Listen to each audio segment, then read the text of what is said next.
Edgar Allan Poe. Método de composición.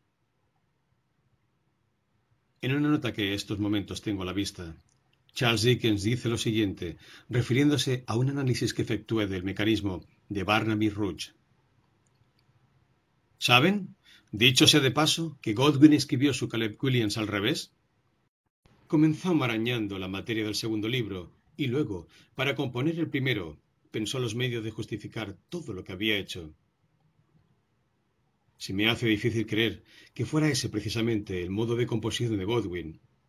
Por otra parte, lo que él mismo confiesa no está de acuerdo, en manera alguna, con la idea de Dickens. Pero el autor de Caleb Williams era un autor demasiado entendido para no percatarse de las ventajas que se pueden lograr con algún procedimiento semejante. Si hay algo evidente es que un plan cualquiera que sea digno de ese nombre ha de haber sido trazado con vistas al desenlace, antes que la pluma ataque el papel. Solo si se tiene continuamente presente la idea del desenlace podemos conferir a un plan su indispensable apariencia de lógica y de causalidad, procurando que todas las incidencias, y en especial el tono general, tienda a desarrollar la intención establecida.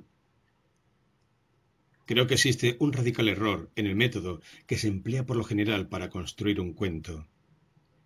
Algunas veces la historia nos proporciona una tesis, otras veces el escritor se inspira en un caso contemporáneo o bien, en el mejor de los casos, se las arregla para combinar los hechos sorprendentes que han de tratar simplemente la base de su narración, proponiéndose introducir las descripciones, el diálogo o bien su comentario personal, donde quiera que un resquicio en el tejido de la acción brinde la ocasión de hacerlo.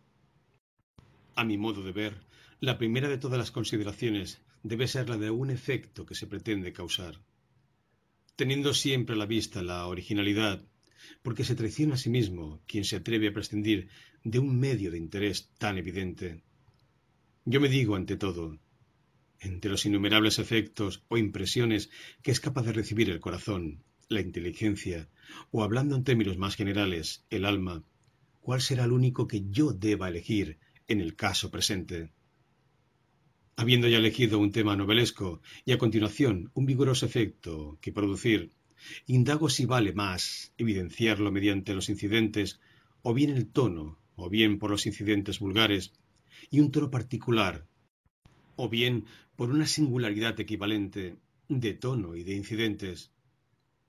Luego busco a mi alrededor, o acaso mejor en mí mismo, las combinaciones de acontecimientos o de tomos que pueden ser más adecuados para crear el efecto en cuestión.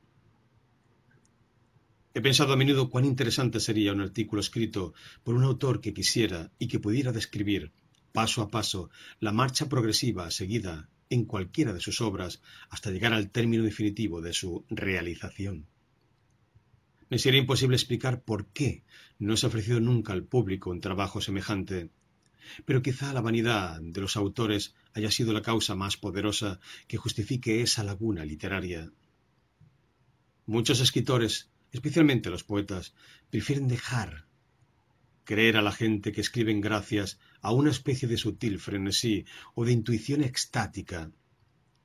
Experimentarían verdaderos escalofríos si tuvieran que permitir al público echar una ojeada tras el telón para contemplar los trabajosos y vacilantes embriones de pensamientos. La verdadera decisión se adopta en el último momento. A tanta idea entrevista. A veces solo, como en un relámpago, y que durante tanto tiempo se resiste a mostrarse a plena luz, el pensamiento plenamente maduro pero desechado por ser de índole inabordable, la elección prudente y los arrepentimientos, las dolorosas raspaduras y las interpolaciones. Es, en suma, los rodamientos y las cadenas, los artificios para los cambios de decoración, las escaleras y los escotillones, las plumas de gallo, el colorete, los lunares y todos los aceites que en el 99% de los casos son lo peculiar del histrión literario. Por lo demás, no se me escapa que no es frecuente el caso en que un autor se halle en buena disposición para reemprender el camino por donde llegó a su desenlace. Generalmente las ideas surgieron mezcladas, luego fueron seguidas y finalmente olvidadas de la misma manera. En cuanto a mí, no comparto la repugnancia de que acabo de hablar, ni encuentro la menor dificultad en recordar la marcha progresiva de todas mis composiciones. Puesto que el interés de este análisis o reconstrucción, que se ha considerado como un desideratum en literatura, es enteramente independiente de cualquier supuesto ideal en lo analizado, no se me podrá censurar que salte a las conveniencias si revelo aquí el modus operandi con que logré construir una de mis obras. Escojo para ello el Cuervo, debido a que es la más conocida de todas. Consiste mi propósito en demostrar que ningún punto de la composición puede atribuirse a la intuición ni al azar, y que aquella avanzó hacia su terminación paso a paso, con la misma exactitud y la lógica rigurosa propias de un problema matemático. Puesto que no responde directamente a la cuestión poética, prescindamos de la circunstancia, si lo prefieren, la necesidad de que nació la intención de escribir un poema tal que satisfaciera al propio tiempo al gusto popular y al gusto crítico. Mi análisis comienza, por tanto, a partir de esa intención. La consideración primordial fue esta: la dimensión. Si una obra literaria es demasiado extensa para ser leída en una sola sesión, debemos resignarnos a quedar privados del efecto soberanamente decisivo de la unidad de impresión, porque cuando son necesarias dos sesiones se interponen entre ellas los asuntos del mundo, y todo lo que denominamos el conjunto o la totalidad queda destruido automáticamente. Pero, habida cuenta de que coeteris paribus, ningún poeta puede renunciar a todo lo que contribuye a servir su propósito, queda examinar si acaso hallaremos en la extensión alguna ventaja, cual fuere, que compense la pérdida de unidad aludida. Por el momento, respondo negativamente. Lo que solemos considerar un poema extenso, en realidad no es más que una sucesión de poemas cortos, es decir, de efectos poéticos breves. Es inútil sostener que un poema no es tal, sino en cuanto eleva el alma y te reporta una excitación intensa, por una necesidad psíquica. Todas las excitaciones intensas son de corta duración. Por eso, al menos la mitad del Paraíso Perdido no es más que pura prosa. Hay en él una serie de excitaciones poéticas salpicadas inevitablemente de depresiones. En conjunto, la obra toda, a causa de su extensión excesiva, carece de aquel elemento artístico tan decisivamente importante: totalidad o unidad de efecto. En lo que se refiere a las dimensiones, hay, evidentemente, un límite positivo para todas las obras literarias: el límite de una sola sesión. Ciertamente, en ciertos géneros de prosa, como Robinson Crusoe, no se exige la unidad, por lo que aquel límite puede ser traspasado. Sin embargo, nunca será conveniente traspasarlo en un poema. En el mismo límite, la extensión de un poema debe hallarse en una relación matemática con el mérito del mismo, esto es, con la elevación o la excitación que comporta. Dicho de otro modo, con la cantidad de auténtico efecto poético con que puede impresionar las almas. Esta regla solo tiene una condición restrictiva, a saber, que una relativa duración es absolutamente indispensable para causar un efecto, cualquiera que fuere. Teniendo muy presentes en mi ánimo estas consideraciones, así como aquel grado de excitación que nos situaba por encima del gusto popular y por debajo del gusto crítico, concebí, ante todo, una idea sobre la extensión idónea para el poema proyectado, unos 100 versos aproximadamente. En realidad, cuenta exactamente 108. Mi pensamiento se fijó seguidamente en la elevación de una impresión o de un efecto que causar. Aquí creo que conviene observar que, a través de este trabajo de construcción, tuve siempre presente la voluntad de lograr una obra universalmente apreciable. Me alejaría demasiado de mi objeto inmediato presente si me entretuviese en demostrar un punto en que he insistido muchas veces, que lo bello es el único ámbito legítimo de la poesía. Con todo, diré unas palabras para presentar mi verdadero pensamiento. que algunos amigos míos se han apresurado demasiado a disimular. El placer, a la vez más intenso, más elevado y más puro, no se encuentra, según creo, más que en la contemplación de lo bello. Cuando los hombres hablan de belleza, no entienden precisamente una cualidad, como se supone, sino una impresión. En suma, tienen presente la violenta y pura elevación del alma, no del intelecto ni del corazón, que ya he descrito y que resulta de la contemplación de lo bello. Ahora bien, yo considero la belleza como el ámbito de la poesía, porque es una regla evidente del arte que los efectos deben brotar necesariamente de causas directas, que los objetos deben ser alcanzados con los medios más apropiados para ello, ya que ningún hombre ha sido bastante necio para negar que la elevación singular de que estoy tratando se halle más fácilmente al alcance de la poesía. En cambio, el objeto verdad o satisfacción del intelecto y el objeto pasión o excitación del corazón son mucho más fáciles de alcanzar por medio de la prosa, aunque en cierta medida queden también al alcance de la poesía. En resumen, la verdad requiere una precisión y la pasión una familiaridad. Los hombres verdaderamente apasionados me comprenderán, radicalmente contrarias a aquella belleza que no es sino la excitación, debo repetirlo, o el embriagador arrobamiento del alma. De todo lo dicho hasta el presente, no puede en modo alguno deducirse que la pasión ni la verdad no pueden ser introducidas en un poema, incluso con beneficio para éste, ya que pueden servir para aclarar o para potenciar el efecto global, como las disonancias por contraste. Pero el auténtico artista se esforzará siempre en reducirlas a un papel propicio al objeto principal que se presenta, y además en rodearlas, tanto como pueda, de la nube de belleza que es atmósfera y esencia de la poesía. En consecuencia, considerando lo bello como mi terreno propio, me pregunté entonces, ¿cuál es el tono para su manifestación más alta? Este había de ser el tema de mi siguiente meditación. Ahora bien, toda la experiencia humana coincide en que ese tono es el de la tristeza. Cualquiera que sea su parentesco, la belleza, en su desarrollo supremo, induce las lágrimas, inevitablemente, a las almas sensibles. Así pues, la melancolía es el más idóneo de los tonos poéticos. Una vez determinados así la dimensión, el terreno y el tono de mi trabajo, me dediqué a la busca de alguna curiosidad artística e incitante que pudiera actuar como clave en la construcción del poema, de algún eje sobre el que toda la máquina hubiera de girar, empleando para ello el sistema de la introducción ordinaria. Reflexionando detenidamente sobre todos los efectos de arte conocidos, o más propiamente sobre todos los medios de efecto, entendiendo este término en su sentido escénico, no podía escapárseme que ninguno había sido empleado con tanta frecuencia como el estribillo. La universalidad de éste bastaba para convencerme acerca de su intrínseco valor, evitándome la necesidad de someterlo a un análisis.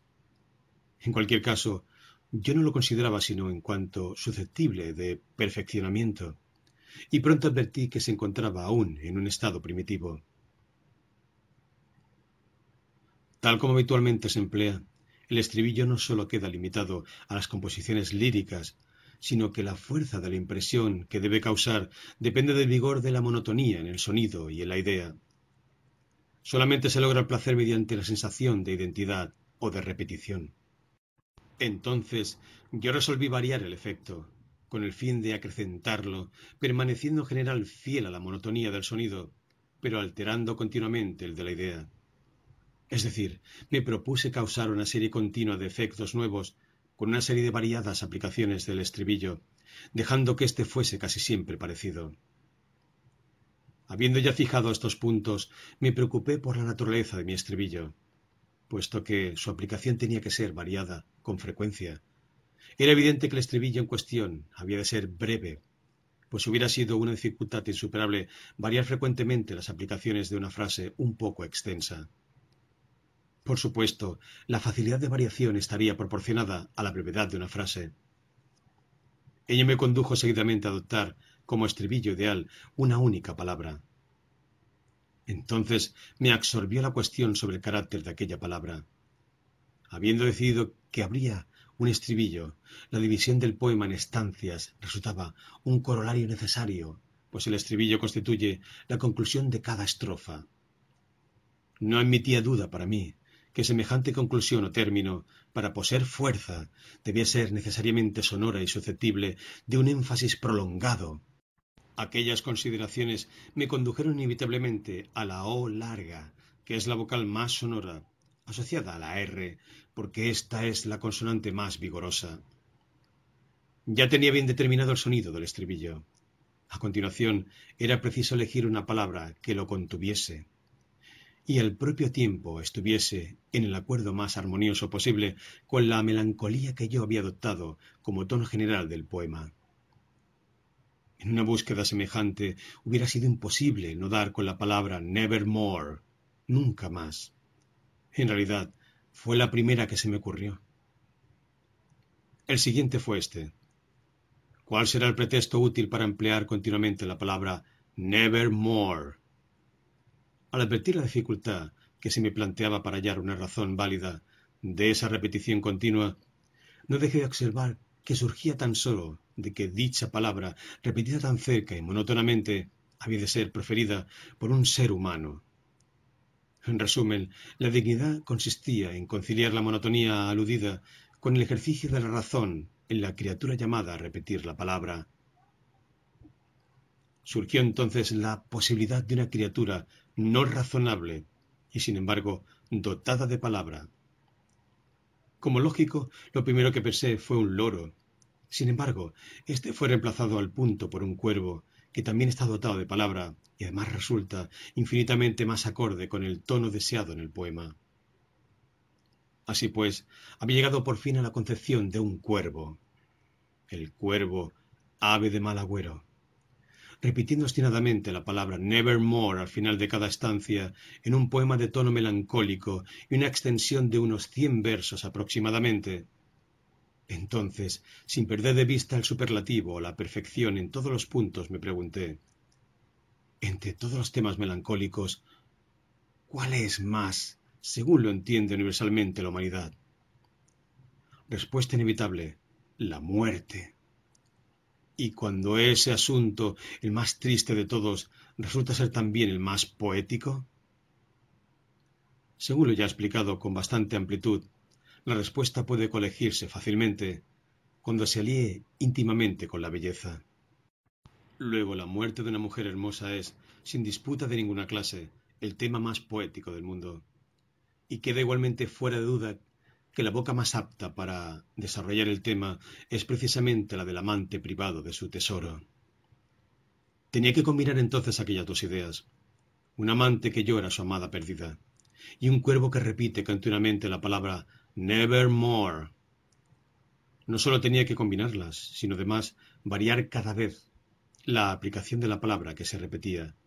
Pero el único medio posible para semejante combinación consistía en imaginar un cuervo que aplicase la palabra para responder a las preguntas del amante. Entonces me percaté de la facilidad que se me ofrecía para el efecto de que mi poema había de depender, es decir, el efecto que debía producirse mediante la variedad en la aplicación del estribillo. Comprendí que podía hacer formular la primera pregunta por el amante, a la que respondería el cuervo, nevermore, que de esta primera pregunta podía hacer una especie de lugar común, de la segunda algo menos común, de la tercera algo menos común todavía, y así sucesivamente, hasta que por último el amante, arrancado a su indolencia por la índole melancólica de la palabra, su frecuente repetición y la fama siniestra del pájaro, se encontrase presa de una agitación supersticiosa y lanzase locamente preguntas del todo diversas, pero apasionadamente interesantes para su corazón. Unas preguntas donde se diesen a medias la superstición y la singular desesperación que halla un placer en su propia tortura. No sólo por creer el amante en la índole profética o diabólica del ave, que, según le demuestra la razón, no hace más que repetir algo aprendido mecánicamente, sino por experimentar un placer inusitado al formularlas de aquel modo, recibiendo en el nevermore siempre esperado una herida reincidente, tanto más deliciosa por insoportable. Viendo semejante facilidad que se me ofrecía, o mejor dicho, que se me imponía en el transcurso de mi trabajo, decidí primero la pregunta final, la pregunta definitiva, para la que el Nevermore sería la última respuesta. A su vez, la más desesperada, llena de dolor y de horror que concebirse pueda. Aquí puedo afirmar que mi poema había encontrado su comienzo por el fin, como debieran comenzar todas las obras del arte. Entonces, precisamente en este punto de mis meditaciones, tomé por vez primera la pluma para componer la siguiente estancia. Profeta, aire, ente de mal agüero, ave o demonio, pero profeta siempre. Por ese cielo tendido sobre nuestras cabezas, por ese Dios que ambos adoramos, di a esta alma cargada de dolor, si en el paraíso lejano podrá besar a una joven santa que los ángeles llaman Leonor. Besar a una preciosa y radiante joven que los ángeles llaman Leonor. El cuervo dijo, nunca más. Solo entonces escribí esta estancia. Primero, para fijar el grado supremo y poder, de este modo, más fácilmente variar y graduar, según su gravedad y su importancia, las preguntas anteriores del amante. Y en segundo término, para decidir definitivamente el ritmo, el metro, la extensión y la disposición general de la estrofa, así como graduar las que debieran anteceder, de modo que ninguna aventajase a ésta en su efecto rítmico. Si, en el trabajo de composición que debía subseguir, yo hubiera sido tan imprudente como para escribir estancias más vigorosas, me hubiera dedicado a debilitarlas, conscientemente y sin ninguna vacilación, de modo que no contrarrestasen el efecto del crescendo. Podría decir también aquí algo sobre la versificación. Mi primer objeto era, como siempre, la originalidad. Una de las cosas que me resultan más inexplicables del mundo es cómo ha sido descuidada la originalidad de la versificación.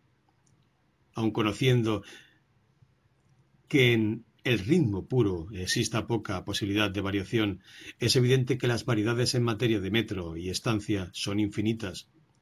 Sin embargo, durante siglos, ningún hombre hizo nunca en versificación nada original, ni siquiera ha parecido desearlo.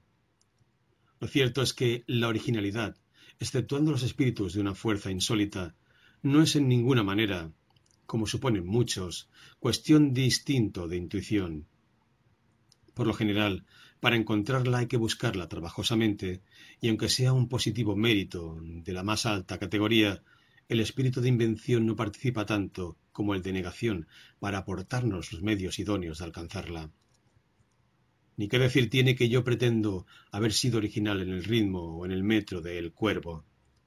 El primero es tróqueo, el otro se compone de un verso octómetro acataléctico, alternando con un heptámetro cataléctico, que al repetirse se convierte en estribillo en el quinto verso y finaliza con un tetrámetro cataléctico. Para expresarme sin pedantería, los pies empleados, que son tróqueos, consisten en una sílaba larga seguida de una breve. El primer verso de la estancia se compone de 8 pies de esa índole, el segundo de 7 y medio, el tercero de 8, el cuarto de 7 y medio, el quinto también de 7 y medio, el sexto de 3 y medio.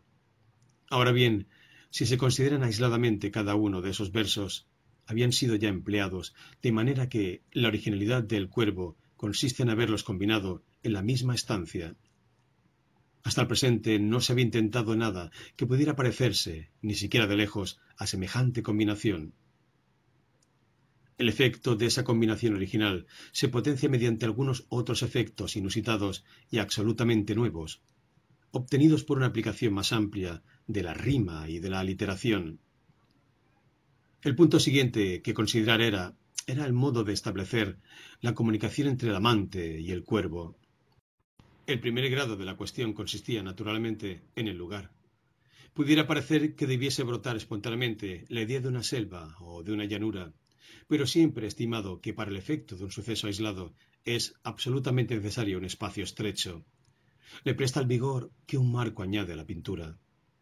Además, ofrece la ventaja moral indudable de concentrar la atención en un pequeño ámbito. Ni qué decir tiene que esta ventaja no debe confundirse con la que se obtenga de la mera unidad del lugar. En consecuencia, decidí situar al amante en su habitación, en una habitación que había santificado con los recuerdos de la que había vivido allí. La habitación se describía como ricamente amueblada, con objeto de satisfacer las ideas que ya expuse acerca de la belleza, en cuanto única tesis verdadera de la poesía. Habiendo determinado así el lugar, era preciso introducir entonces el ave. La idea de que ésta penetrase por la ventana resultaba inevitable. Que el amante supusiera, en el primer momento, que el aleteo del pájaro contra el postigo fuese una llamada a su puerta, era una idea brotada de mi deseo de aumentar la curiosidad del lector, obligándole a guardar, pero también del deseo de colocar el efecto incidental de la puerta abierta de par en par por el amante, que no haya más que oscuridad y que por ello pueda adoptar en parte la ilusión de que el espíritu de su amada ha venido a llamar. Hice que la noche fuera tempestuosa, primero para explicar que el cuervo buscase la hospitalidad, también para crear el contraste con la serenidad material reinante en el interior de la habitación. Así, también hice posarse el ave sobre el busto de Palas para establecer el contraste entre su plumaje y el mármol. Se comprende que la idea del busto ha sido suscitada únicamente por el ave. Que fuese precisamente un busto de Palas se debió, en primer lugar, a la relación íntima con la erudición del amante y, en segundo término, a causa de la propia sonoridad del nombre de Palas. Hacia mediados del poema exploté igualmente la fuerza del contraste con el objeto de profundizar la que sería la impresión final. Por eso confería a la entrada del cuervo un matiz fantástico, casi lindante con lo cómico, al menos hasta donde mi asunto lo permitía. El cuervo penetra con un tumultuoso aleteo. No hizo ni la menor reverencia, no se detuvo, no vaciló ni un minuto, pero con el aire de un señor o de una dama colgóse sobre la puerta de mi habitación. En las dos estancias siguientes, el propósito se manifiesta aún más. Entonces, aquel pájaro de ébano, que por la gravedad de su postura y la severidad de su fisonomía inducía a mi triste imaginación a sonreír. Aunque tu cabeza, le dije, no lleve ni capote ni cimera, ciertamente no eres un cobarde, lúgubre y antiguo cuervo partido de las riberas de la noche. Dime, ¿cuál es tu nombre señorial en las riberas de la noche plutónica? El cuervo dijo: Nunca más. Me maravilló que aquel desgraciado volátil entendiera tan fácilmente la palabra.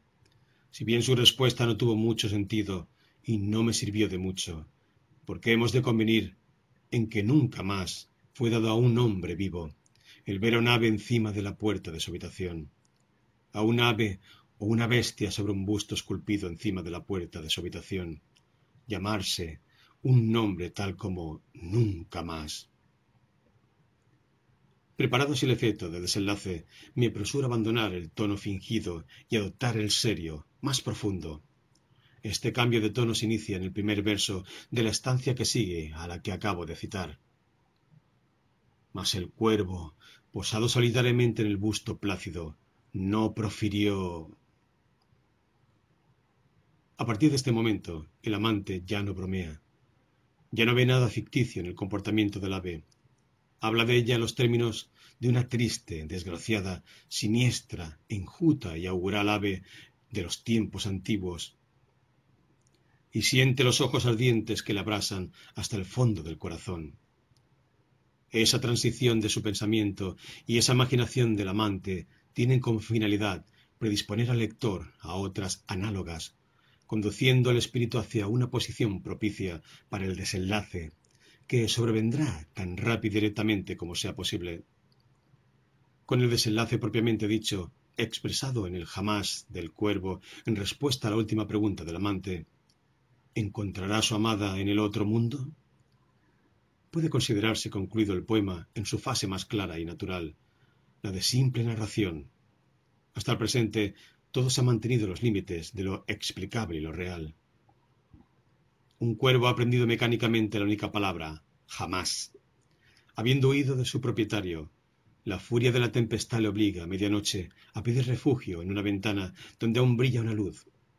La ventana de un estudiante que, divertido por el incidente, le pregunta en broma su nombre, sin esperar respuesta. Pero el cuervo, al ser interrogado, responde con su palabra habitual, nunca más. Palabra que inmediatamente suscita un eco melancólico en el corazón del estudiante, y éste, expresando en voz alta los pensamientos que aquella circunstancia le sugiere, se emociona ante la repetición del jamás. El estudiante se entrega a las suposiciones que el caso le inspira, mas el ardor del corazón humano no tarda en inclinarle a martirizarse a sí mismo y también, por una especie de superstición, a formularle preguntas que la respuesta inevitable, el intolerable nunca más, le proporcione la más horrible secuela de sufrimiento en cuanto amante solitario. La narración, en lo que he designado como su primera fase o fase natural, halla su conclusión precisamente en esa tendencia del corazón a la tortura, llevada hasta el último extremo. Hasta aquí no se ha mostrado nada que pase los límites de la realidad. Pero, en los temas manejados de esta manera, por mucha que sea la habilidad del artista y mucho el lujo de incidentes con que exigen eternamente, por una parte, cierta suma de complejidad, dicho con mayor propiedad, de combinación, por otra, cierta cantidad de espíritu sugestivo, algo así como una vena subterránea de pensamiento invisible e indefinido. Esta última cualidad es la que confiere a la obra de arte el aire opulento que a menudo cometemos la estupidez de confundir con el ideal. Lo que transmuta en prosa, y prosa de la más baja estofa, la pretendida poesía de los que se denominan trascendentalistas, es justamente el exceso en la expresión del sentido que sólo debe quedar insinuado, la manía de convertir la corriente subterránea de una obra en la otra corriente visible en la superficie. Convencido de ello, añadí las 2 estancias que concluyen el poema, porque su calidad sugestiva había de penetrar en toda la narración antecedente. La corriente subterránea del pensamiento se muestra por primera vez en estos versos. Arranca tu pico de mi corazón y precipita tu espectro lejos de mi puerta. El cuervo dijo, nunca más. Quiero subrayar que la expresión de mi corazón encierra la primera expresión poética. Estas palabras con la correspondiente respuesta, jamás, disponen el espíritu a buscar un sentido moral en toda la narración que se ha desarrollado anteriormente. Entonces el lector comienza a considerar el cuervo como un ser emblemático, pero sólo en el último verso de la última estancia puede ver con nitidez la intención de hacer del cuervo el símbolo del recuerdo fúnebre y eterno.